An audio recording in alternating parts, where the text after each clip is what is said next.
Hi friends, welcome to our channel. ఇంకా మేమైతే శ్రీశైలంకి వెళ్తున్నాం కదా. ఇంకా మా వీడియో ఇప్పుడు డ్యామ్ నుంచి స్టార్ట్ అవుతుంది. ఇంకా డ్యామ్ గురించి తెలుసుకోవాలంటే శ్రీశైలం డ్యామ్ భారతదేశంలో అతిపెద్ద జలాశయ ప్రాజెక్టులలో ఒకటి. ఇది ఆంధ్రప్రదేశ్లోని నంద్యాల జిల్లా మరియు తెలంగాణ సరిహద్దు ప్రాంతంలో కృష్ణా నదిపై నిర్మించబడింది. ఈ డ్యామ్ విద్యుత్ ఉత్పత్తి, సాగునీరు మరియు వరద నియంత్రణ కోసం ఎంతో ముఖ్యమైనది. ఇంకా ఈ డ్యామ్ నిర్మాణం ఎప్పుడైందంటే శ్రీశైలం ప్రాజెక్ట్ ఆలోచన స్వాతంత్రం తర్వాత రూపుదిద్దుకుంది. 1960 ప్రాంతంలో ప్రాజెక్టు పనులు ప్రారంభమయ్యాయి. అప్పటి భారత ప్రధాని జవహర్లాల్ నెహ్రూ ఈ ప్రాజెక్టును శంకుస్థాపన చేశారు. డ్యామ్ నిర్మాణం పలు దశల్లో సాగి అనేక సంవత్సరాలు పట్టింది. ఇది భారీ కాంక్రీట్ గ్రానైట్ డ్యామ్. డ్యామ్ ఎత్తు సుమారు 145 మీటర్లు, మొత్తం పొడవు సుమారు 512 మీటర్లు. భారీ నీటి నిల్వ సామర్థ్యంతో ఇది దక్షిణ భారతదేశంలో కీలక జలాశయంగా నిలిచింది. జల విద్యుత్ project Srisailam hydro electric project ద్వారా భారీ స్థాయిలో విద్యుత్ ఉత్పత్తి జరుగుతుంది. ఆంధ్రప్రదేశ్ మరియు తెలంగాణ రాష్ట్రాలకు విద్యుత్ సరఫరాలో ఇది ముఖ్య పాత్ర వహిస్తుంది. డ్యామ్ రెండు వైపులా విద్యుత్ ఉత్పత్తి కేంద్రాలు ఏర్పాటు చేశారు. కృష్ణానది నీటిని సాగునీటి కోసం వినియోగించడంలో ఈ ప్రాజెక్టు కీలకం. వరద నియంత్రణలో కూడా శ్రీశైలం డ్యామ్ ముఖ్య పాత్ర వహిస్తుంది. పర్యాటక ప్రదేశంగా కూడా ఇది ఎంతో ప్రసిద్ధి చెందింది. డ్యామ్ పరిసరాల ప్రకృతి సౌందర్యాలు నల్లమల అడవుల్లో పడవ ప్రయాణాల్లో మరియు సమీపంలోని శ్రీశైలం భక్తులను, పర్యాటకులను ఆకర్షిస్తాయి. శ్రీశైలం భారతదేశంలోనే అత్యంత ప్రాచీన మరియు పవిత్రమైన శైవ క్షేత్రాలలో ఒకటి. ఇది ఆంధ్రప్రదేశ్లోని నల్లమల అడవుల మధ్య కృష్ణానది తీరంలో ఉంది. ఇక్కడ ఉన్న మల్లికార్జున స్వామి టెంపుల్ 12 జ్యోతిర్లింగాలలో ఒకటి. అలాగే భ్రమరాంబ దేవి టెంపుల్ అష్టాదశ శక్తి పీఠాలలో ఒకటిగా ప్రసిద్ధి చెందింది. హిందూ పురాణాల ప్రకారం పరమశివుడు మరియు పార్వతీదేవి తమ కుమారుడు కార్తికేయుడిని శాంతింపజేయడానికి ఈ ప్రాంతానికి వచ్చారని చెబుతారు. శివుడు మల్లికార్జున రూపంలో, పార్వతీదేవి భ్రమరాంబ రూపంలో ఇక్కడ వెలిశారని విశ్వాసం. శ్రీశైలం గురించి ప్రస్తావనలు మహాభారతం, స్కంద పురాణం మరియు శివపురాణాలలో కనిపిస్తాయి. శాతవాహనులు, చాళుక్యులు, కాకతీయులు, విజయనగర రాజులు వంటి అనేక రాజవంశాలు ఈ దేవాలయ అభివృద్ధికి సహకరించాయి. ముఖ్యంగా శ్రీకృష్ణ దేవరాయ కాలంలో దేవాలయానికి విస్తృతంగా నిర్మాణాలు జరిగాయి. ఆలయంలోని శిల్పకళ, గోపురాలు, రాతి స్తంభాలు దక్షిణ భారతీయ దేవాలయ నిర్మాణ శైలికి అద్భుత ఉదాహరణలు. శ్రీశైలం జ్యోతిర్లింగం మరియు శక్తిపీఠం రెండూ ఒకే ప్రదేశంలో ఉన్న అరుదైన క్షేత్రం. ఇక్కడి నల్లమల అరణ్య ప్రాంతం ఆధ్యాత్మిక ప్రశాంతతకు ప్రసిద్ధి. కృష్ణానదిపై నిర్మించిన శ్రీశైలం డ్యామ్ కూడా ప్రముఖ ఆకర్షణ. ప్రతి సంవత్సరం మహాశివరాత్రి సందర్భంగా లక్షలాది మంది భక్తులు శ్రీశైలాన్ని దర్శించుకుంటారు. కార్తీక మాసం మరియు దసరా వేళల్లో కూడా పెద్ద ఉత్సవాలు జరుగుతాయి. ఇంకా ట్రావెలింగ్ కంప్లీట్ అయిపోయింది. అక్కడికి వెళ్ళిన తర్వాత ఒక రూమ్ అయితే తీసుకున్నాం. మా చిన్నోడైతే ఆగుతలేడు, ఇంక ఎంజాయ్ చేస్తున్నాడు బాగా. ఫ్రెష్ అప్ అయిపోయి దర్శనం చేసుకొని వచ్చినాము. దర్శనంకి వచ్చినాం, కాకపోతే ఫోన్ అలో లేదు, అందుకే వీడియోస్ అక్కడ క్యాప్చర్ చేయలేము. దర్శనం అయిపోయిన తర్వాత షాపింగ్కి వెళ్తే ఇంకా జాతరలో మా ఆయన ఏమేమి తీసుకున్నాడో చూద్దాం రండి. మా భావ్యేష్ కోసం ఏమో తీసుకుంటున్నాడు అలా పప్ప. ఇంకా భావ్యేష్ చూడు,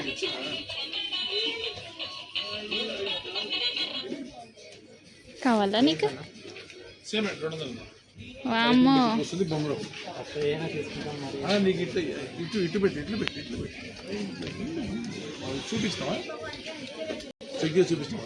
చెక్ చేయాలి.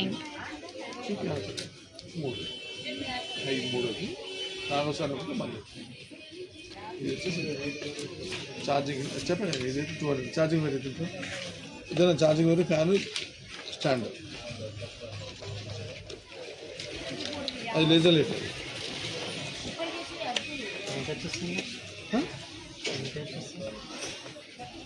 40 రకాల డిజైన్లు వస్తాయి. దూరం లైట్ పడుతుంది, చుక్క లైట్ అంటే అది ఒకటి వస్తుంది. దాంట్లో డిజైన్స్ వస్తాయి, దీంట్లో డిజైన్తో పాటు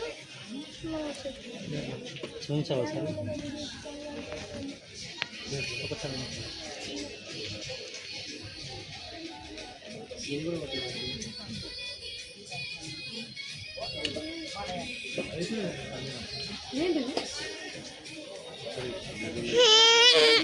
ఇవి కావాలా నీకు?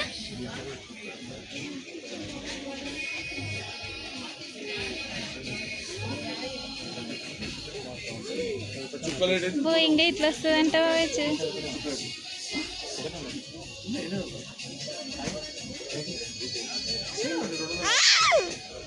ఎక్కడ వస్తుంది?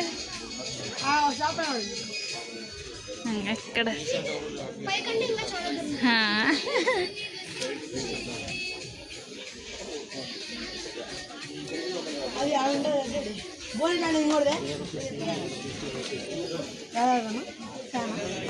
రేట్ ఏమన్నా?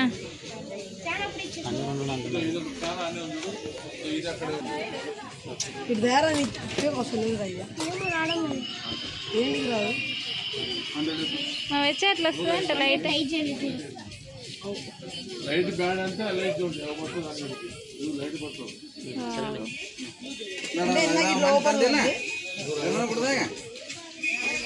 ఈయనకేమో కావాలంట దిగుతున్నాడు. అబ్బా ఇంకా మా ఆయన ఏదో చిన్న పిల్లగాడు అయ్యండి, మేము బొమ్మలు చూస్తున్నాడు.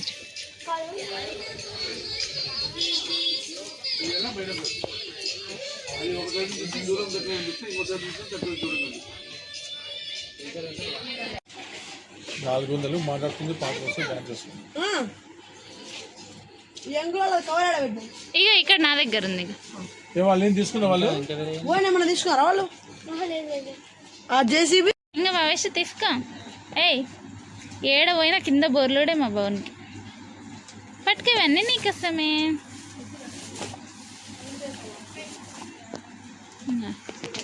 క్యాష్ ఎత్త అన్నాడు. చెప్పనా? వద్దు వద్దు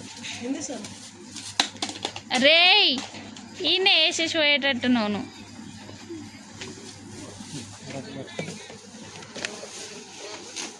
ఎంత ఇచ్చినావు? ఏమన్నా తగ్గించండి కదా. ఎంత? నువ్వు 800? 650 చెప్తాను నేనైతే. ఆడుకుంటావా నిన్నే? ఇంకా ఇది చూడు.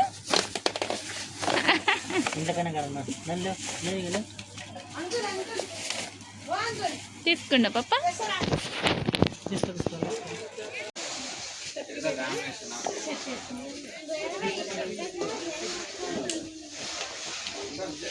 చూద్దాం, చూపెట్టండి.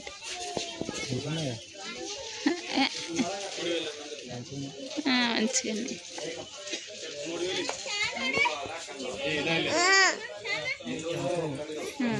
ఈ రౌండ్ బాగా వేసి పెట్టి చూడు, కింద కింద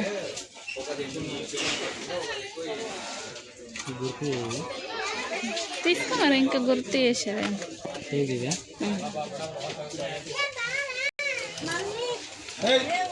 కానీ వెనకాల అట్లున్నాయి కలర్. ఏంది సౌండ్?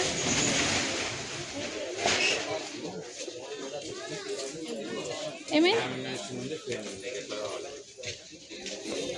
ఇంకా మేము వెళ్ళిన రోజు దర్శనం చేసుకొని షాపింగ్ చేసి ఇంకా రూమ్కి వచ్చి పడుకునేసరికి 11:30, 12 అయ్యింది. ఇంకా మార్నింగ్ అయితే కొద్దిగా లేట్గానే లేసినాము మా చిన్నోడు కోసం. లేచి మార్నింగ్ ఫ్రెష్ అప్ అయిపోయి ఇంకా దగ్గరలో ఇంకా వేరే ప్లేసెస్ ఉన్నాయి కదా, సాక్షి గణపతి, పాలధార, పంచదార, హటకేశ్వరం, లలితాదేవి పీఠం, శిఖరేశ్వరం, ఇవన్నీ చూడడానికి మేమైతే ఫస్ట్ జీప్ ఎక్కినామని బిల్డప్గా వీడియో తీసుకున్నాం. కాకపోతే ఆ జీప్లో ఇంకెవరు ఎక్కలేరు, మేమిద్దరమే ఉన్నాం అనేసి ఇంకా ఫుల్ అయిన ఆటో ఉంటే దానిలో ఎక్కేసినాము. ఆ జీప్లో మా చిన్నోని తీసుకొని ఎక్కినందుకేమో మంచిగా 2-3 రౌండ్స్ వేసిండు, అయినా కూడా ఎవరు ఎక్కట్లేరు.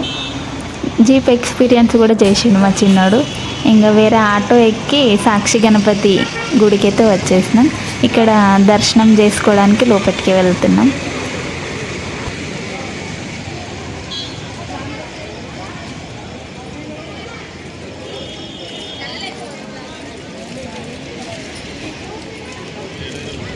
సాక్షి గణపతిలో దర్శనం కంప్లీట్ చేసుకున్నాం.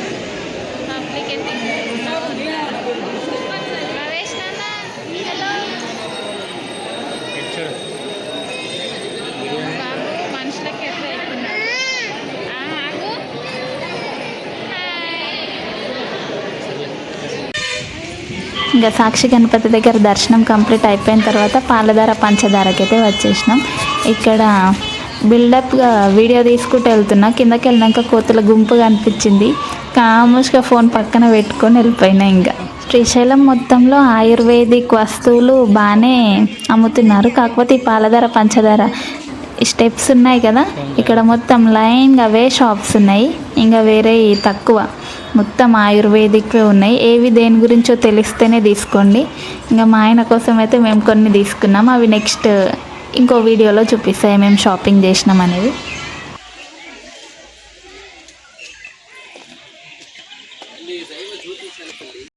ఇక్కడ ఇంకా ఆయుర్వేదిక్వే కాకుండా జ్యోతిష్యం చెప్పే వాళ్ళు కూడా చాలా ఎక్కువనే ఉన్నారు ఆ సైడ్లో. మేము కిందకి వెళ్తుంటే వేరే వాళ్ళు షాప్లో బాటిల్స్ ఉన్నాయని అడిగితే ఖాళీ బాటిల్స్ కూడా 30 రూపీస్కి ఒకటి ఇస్తారంట. ఇక్కడ పాలధార పంచదార దగ్గర ఇంకా రాని వాళ్ళు మన ఫ్యామిలీ వాళ్ళు ఉంటారు కదా, వాళ్ళ కోసం వాటర్ తీసుకొని వెళ్దామంటే ఒక బాటిల్ 30 రూపీస్ అంట. మేము తీసుకొచ్చినాం, 2 బాటిల్స్ బ్యాగ్లో ఉన్నాయి. అవి ఆటోలో పెట్టేసి వచ్చినాం మేము. ఇక్కడ పాలధార అంటే అక్కడ ప్రవహించే నీరు పాలలాగా తెల్లగా మృదువుగా ప్రవహిస్తుందని. ఇంకా పంచదార అంటే 5 చిన్న జలధారలు కలిసిపోవడం వల్ల ఈ పేరు వచ్చింది. అందుకే ఆ ప్లేస్ని పాలధార పంచదార అని పిలుస్తారు. ఇంకా అక్కడ చిన్నగా మీకు ఒక టెంపుల్ కనిపిస్తుంది కదా, అదేంటంటే పురాణాల ప్రకారం ఆదిశంకరాచార్య ఈ ప్రదేశంలో తపస్సు చేసి ప్రసిద్ధ భక్తి గ్రంథం శివానంద లహరి రచించారని చెబుతారు. అందువల్ల ఈ స్థలం హిందూ భక్తులకు అత్యంత పవిత్రంగా భావించబడుతుంది. అక్కడ ఆదిశంకరాచార్యుల విగ్రహం కూడా ఏర్పాటు చేశారు. కనిపిస్తుంది కదా, అదే ఆదిశంకరాచార్యుల చిన్న గుడి. పాలధార పంచదారకు చేరుకోవాలంటే రాతి మెట్లు దిగాలి. చుట్టూ కొండలు, అడవులు, చల్లని జలధారలు ఉండడం వల్ల ఇది ధ్యానం, ఆధ్యాత్మిక శాంతికి అనువైన ప్రదేశంగా భావిస్తారు. నీరు అన్ని కాలాల్లోనూ ప్రవహిస్తుందని స్థానికులు చెప్పారు.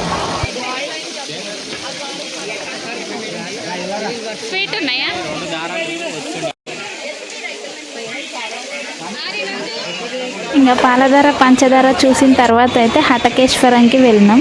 ఇక్కడ హటక అనే సంస్కృత పదానికి బంగారం అనే అర్థం ఉంది. ఈశ్వర అంటే శివుడు, అందువల్ల హటకేశ్వరుడు అంటే బంగారంలా ప్రకాశించే శివుడు అని భావిస్తారు.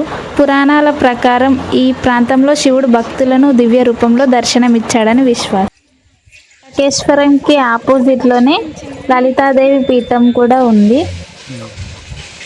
లలితాదేవి పీఠం స్థానిక విశ్వాసాల ప్రకారం ఈ పీఠం ఆధునిక కాలంలో స్థాపించబడింది. 2009 మార్చి 22న శ్రీ లలితాదేవి విగ్రహానికి ప్రాణ ప్రతిష్ఠ నిర్వహించినట్లు పేర్కొంటారు. ఆ తర్వాత ఈ ప్రదేశం శ్రీశైల యాత్రలో ముఖ్య దర్శన స్థలంగా మారింది. శ్రీ లలితాదేవిని శక్తి స్వరూపిణిగా, లలిత త్రిపుర సుందరిగా పూజిస్తారు. శ్రీ విద్య ఉపాసనలో ఆమెకు అత్యున్నత స్థానం ఉంది అని భక్తుల నమ్మకం. ఇక్కడ అమ్మవారిని దర్శిస్తే మనశ్శాంతి లభిస్తుంది. విద్య, ఐశ్వర్యం, కుటుంబ సౌకర్యం కలుగుతాయి. ధ్యానం మరియు శక్తి సాధనకు ఈ ప్రదేశం ఎంతో అనుకూలం.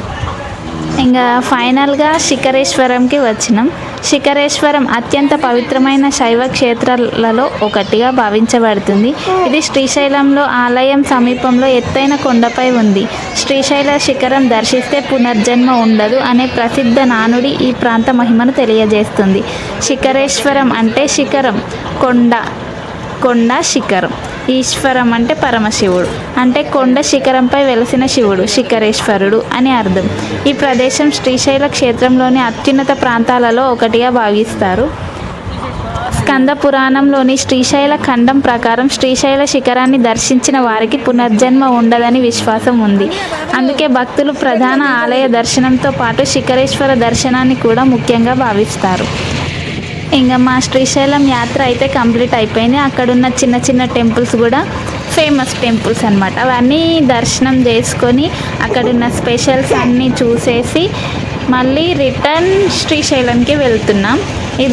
ఈ శివలింగం అయితే ఎంట్రన్స్లో ఉంది. మేము వెళ్ళేటప్పుడు క్యాప్చర్ చేయాలి అనేసి ఇంకా రిటర్న్ మళ్ళీ వెళ్ళేటప్పుడైతే మా ఆయన తీశాడు.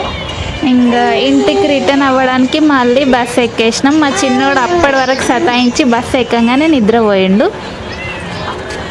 ఫైనల్గా మళ్ళీ హైదరాబాద్కి అయితే రిటర్న్